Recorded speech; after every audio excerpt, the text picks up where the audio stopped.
आज का जो टॉपिक हम देखने वाले हैं that is order of operations. मैंने ये सीरीज इसलिए शुरू की है so that we can make the concept easily available to everyone.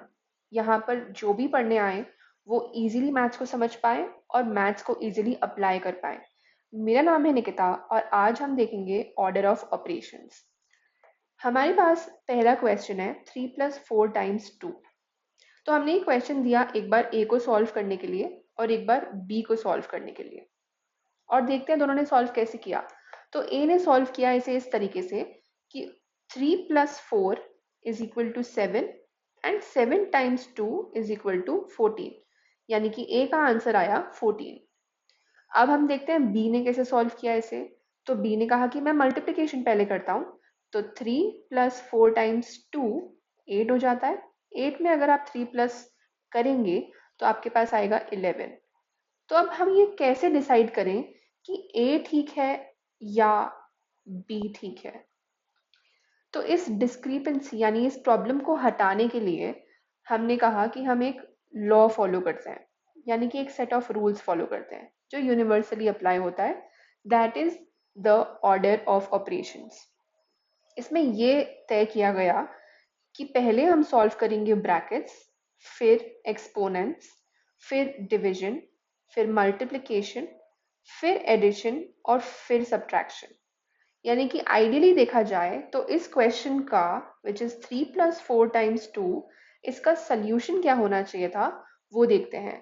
तो हम देख सकते हैं कि मल्टीप्लिकेशन पहले आ रहा है, तो हम पहले मल्टीप्लिकेशन करेंगे। 4 × 2 8 +3। जस्ट आफ्टर मल्टीप्लिकेशन हम देख सकते हैं कि एडिशन आ रहा है, तो एडिशन करेंगे। तो 8 + 3 = 11, यानी कि इस क्वेश्चन का जो करेक्ट आंसर है वो है 11, यानी कि बी इज करेक्ट आइडियली। तो यही प्रॉब्लम को हटाने के लिए हमने क्या लेकर आए, which was BEDMAS. This is a acronym of the set of rules that we are following. तो सबसे पहले हमें ब्रैकेट सॉल्व करने हैं, फिर exponents. Okay, let me tell you exponents क्या होते हैं। तो आपने कई बार ये देखा होगा 2 एंड ऊपर स्मॉल सा 2 लिखा हुआ है। तो इसको सॉल्व करते हैं, पर उसके पहले हम समझते हैं कि यहाँ पे एक्सपोनेंट क्या है।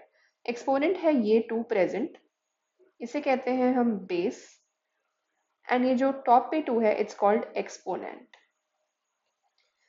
ये जो एक्सपोनेंट है ये बताता है कि जो बेस है वो खुद से कितनी बार मल्टीप्लाई हो रहा है, यानी कि 2 to the power of 2 = 2 × 2।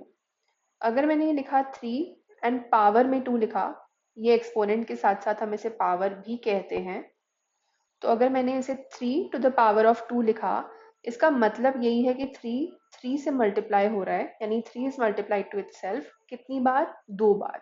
3 is multiplied to itself 2 times, जिसका आंसर आएगा 9। तो इस तरीके से इसे हमने सॉल्व किया। अगर मेरे पास क्वेश्चन ऐसे आता 2 + 3 to the whole square +5, तो मैं क्या करती। सबसे पहले ब्रैकेट सॉल्व करती।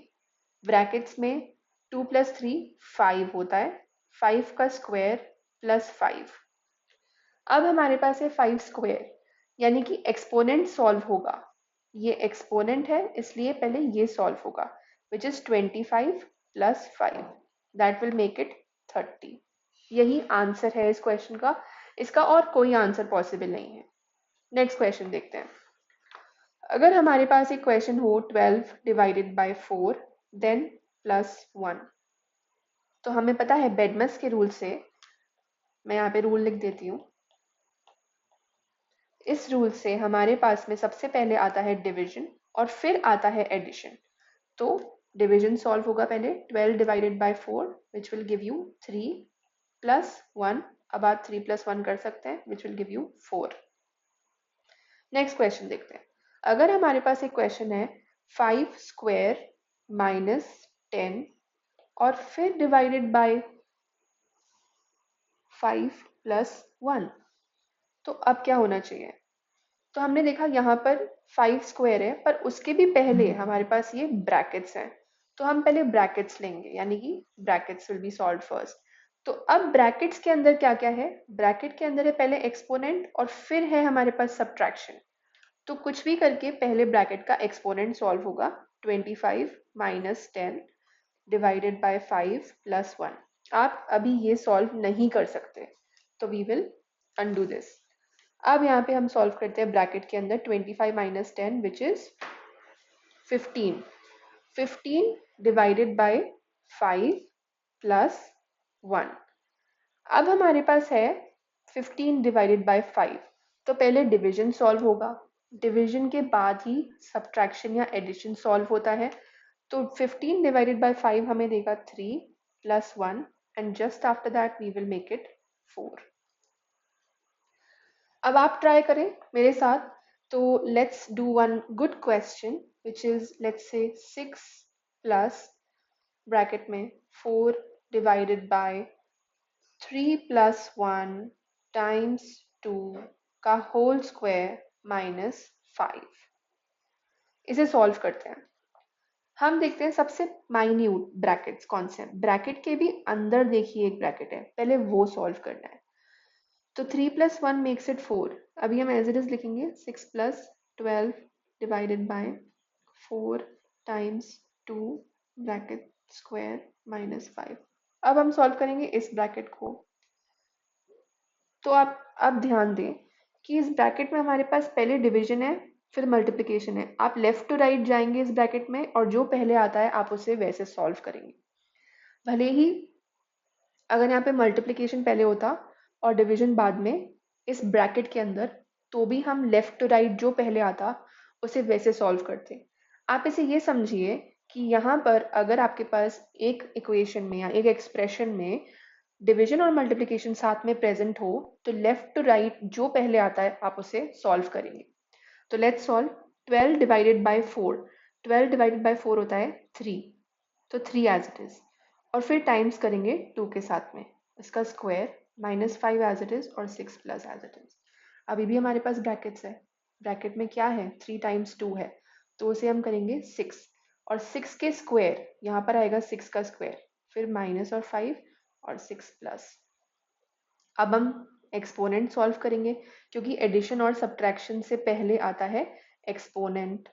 तो 6 प्लस 36 माइनस 5 ये हो जाएगा 36 प्लस 6 होता है 42 माइनस 5 ये कितना हो जाएगा, तो हम लिख देते हैं 37। अब आप पूछेंगे कि यहाँ पर प्लस और माइनस है तो आपने प्लस पहले क्यों किया। तो मैंने कहा कि जब प्लस और माइनस प्रेजेंट हो सिर्फ, तो आप वही करेंगे लेफ्ट टू राइट जो पहले आता है। अगर यहाँ पे डिवीजन और मल्टीप्लिकेशन होता तो पहले हम डिवीजन मल्टीप्लिकेशन करते, एक्सपोनेंट होता तो हमने पहले एक्सपोनेंट किया है।